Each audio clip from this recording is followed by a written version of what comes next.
sem grito. Nós vamos gritar.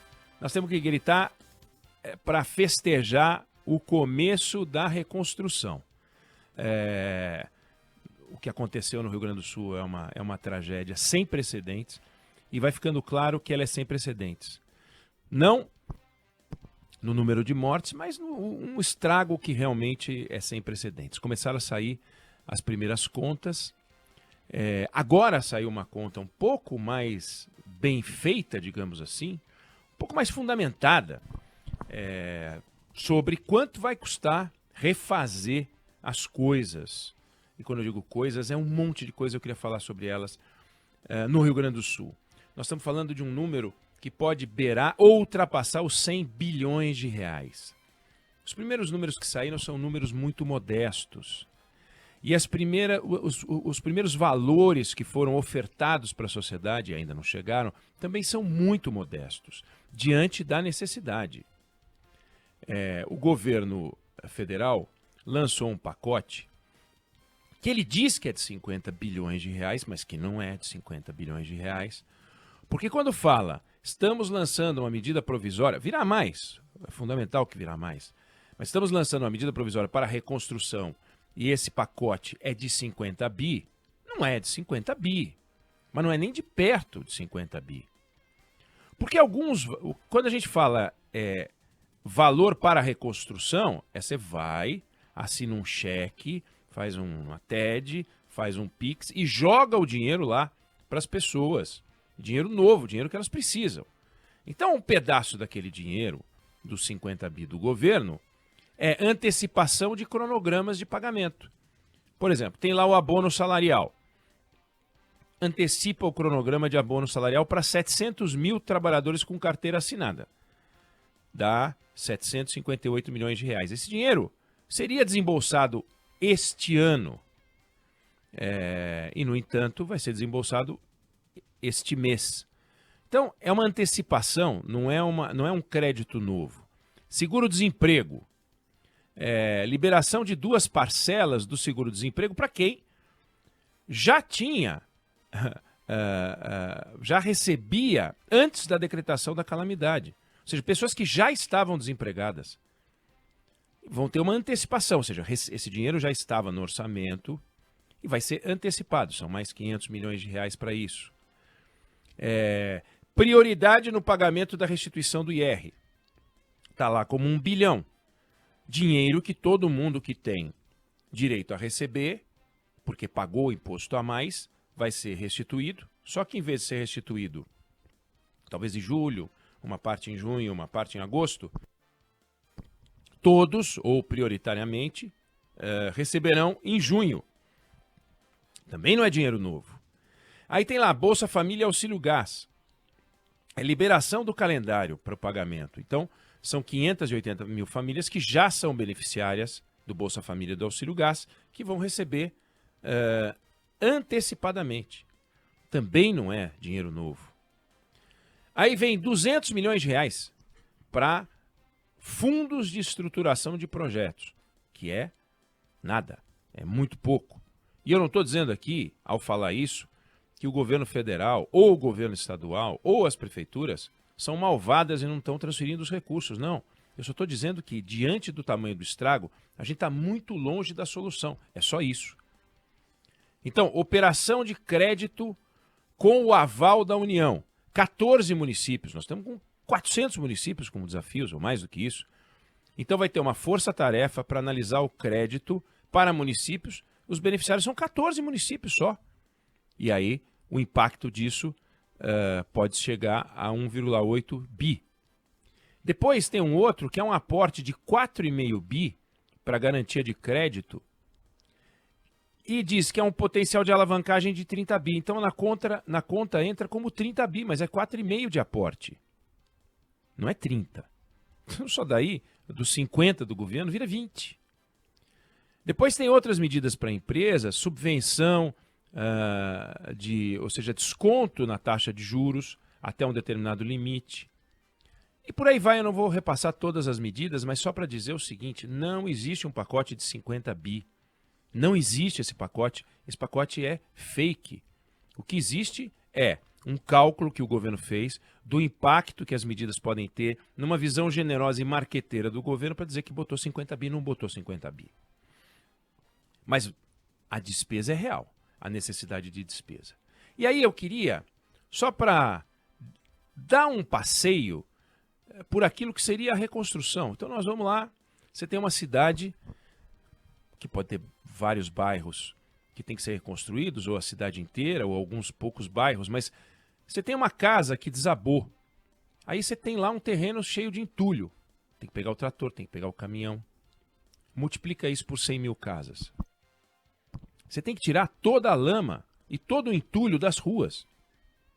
Não adianta limpar os terrenos das casas, tem que limpar também as ruas. Tem que higienizar. Tem que higienizar. Porque você tem uma lama, você tem insetos, proliferação de rato, barata, bichos em geral. Você tem que higienizar. Mosquito. Você tem que reconstruir parques, praças. Você tem que fazer terraplanagem. Ruas que foram fechadas tem que reabrir. Mas tem pedaços de asfalto, tem que retirar para depois reasfaltar. Reasfaltou, você vai ter que fazer um projeto urbanístico em alguns casos. Você tem que sinalizar. Sinalização de trânsito, placa, faixa de pedestre, semáforo. Você tem que conferir a rede de energia elétrica, a rede de abastecimento de água e esgoto, o sistema de drenagem. Vai ter que fazer um sistema de prevenção de acidentes e de desastres, que não tem. Vai ter que replantar as árvores, vai ter que recuperar estradas, pontes. Como é que você faz? Você muda para uma casa, só que do lado não tem ônibus, não tem escola, não tem hospital, não tem clínica veterinária, não tem o banco, não tem o correio, não tem o posto de saúde, o supermercado, a farmácia, a padaria. Aí você vai morar lá e não tem nada para fazer. Sem atividade comercial, você não tem renda na cidade. Você tem que cuidar até do cemitério. Você tem que fazer a recuperação do solo, fundação para poder construir de novo, avaliar a estabilidade do solo, ver um laudo de viabilidade para reconstrução. Você tem iluminação pública, você tem a rede de internet, telefonia, segurança pública, postos policiais.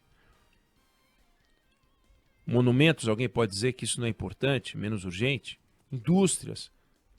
Depois você tem uma coisa que é complicado, as prefeituras vivem de IPTU. Ela vai cobrar IPTU do quem? De quem? Do quê? Tem bairros que foram devastados, cidades que acabaram. E aí? Não cobra o IPTU? Como cobra o IPTU? E o IPVA? O carro existe, mas o carro está inútil. E aí? Vai cobrar o IPVA? As pessoas vão receber, naturalmente vão receber, normalmente vão receber a cobrança de IPTU e IPVA. Talvez do IPTU não, mas do IPVA possivelmente virá pelo sistema. E o condomínio, para quem mora em prédio, são 800 mil apartamentos no Rio Grande do Sul. Se cobrar, o prédio está alagado. Mas se não cobrar, os funcionários não recebem também. É uma complicação. Quem é que vai bancar isso? Vem cá, a casa foi destruída. Vai fazer uma nova casa. Você constrói uma casa, você tem um imposto. Esse imposto vai ser cobrado. Aumentou a área da casa ou diminuiu a área da casa, vai ter que trocar a documentação. A documentação, o registro de imóveis, aquele imóvel não existe mais. Então vai surgir um novo imóvel no mesmo terreno. Como é que resolve isso do ponto de vista jurídico? Então é uma complicação. É uma complicação, e eu estou falando algumas coisas desta complicação. E isso envolve muito dinheiro. Depois, ter uma cidade organizada, isso não vai acontecer tão rápido, né? E não tem a conexão com outra cidade, não tem a estrada, não tem a ponte, como é que faz? A gente viu cenas.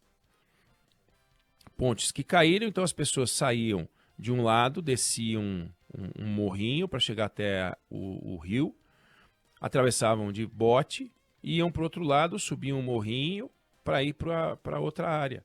Antes era uma ponte, passava o caminhão com um monte de mantimentos. Agora não passa o caminhão com um monte de mantimentos. A pessoa tem que descer com um saquinho de arroz, com um galão de gasolina. Como é que faz? Ou seja, imagina, esse processo de reconstrução tem que ter uma autoridade, que eu não sei como vai ser, que vai ter subautoridades que vão cuidar de cada região. Quantos tratores vão ser envolvidos? Quantos caminhões vão ser envolvidos nessa obra gigante? Aonde esse entulho todo vai ser jogado? Como é que vai arrumar a mão de obra para fazer as construções e as reconstruções e as reformas e tal?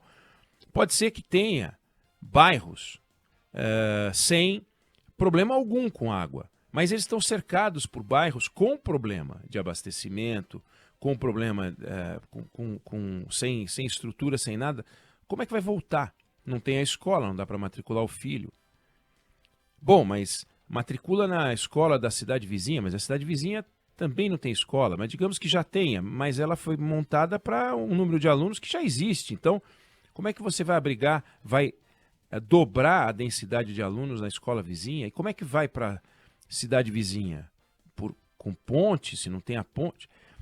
Eu estou dramatizando, posso estar exagerando, mas pensa que nós temos mais de 400 municípios com algum grau de carência, com algum grau de estrago, de pequeno a absoluto, e é preciso fazer toda essa reconstrução, que não vai resolver com estes valores do governo federal e também não vai resolver com o orçamento do Rio Grande do Sul. O Rio Grande do Sul não tem dinheiro. O Rio Grande do Sul deve hoje 92 bilhões de reais. Este valor é o número que os mais conservadores dizem que vai construir o Estado, ou seja, tudo aquilo o tamanho da dívida do Rio Grande do Sul. É uma coisa maluca que nós estamos falando. Nós não temos ainda um número, nós realmente não temos um número. Ninguém parou para fazer essa conta, porque não é a hora de fazer essa conta de uma forma geral, não é a hora de fazer essa conta, porque você ainda está fazendo resgate. Você está colocando as pessoas em abrigo. Sua preocupação é alimentar as pessoas que estão em abrigo, é dar condições de higiene, saúde,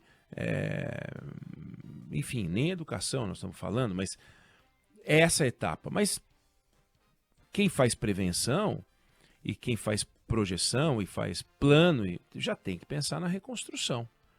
Então tem uma turma cuidando dos resgates e tem uma turma tem que ter uma turma já cuidando, como é que a gente reconstrói o Rio Grande do Sul, por onde a gente começa. Quais são as cidades que estão com estrago total, estrago parcial, estrago pequeno, quais são as estradas que a gente tem que recuperar, em que ordem a gente vai recuperar, como é que a gente vai fazer essa força-tarefa, porque esse esforço de reconstrução vai ser incrível. É uma coisa incrível.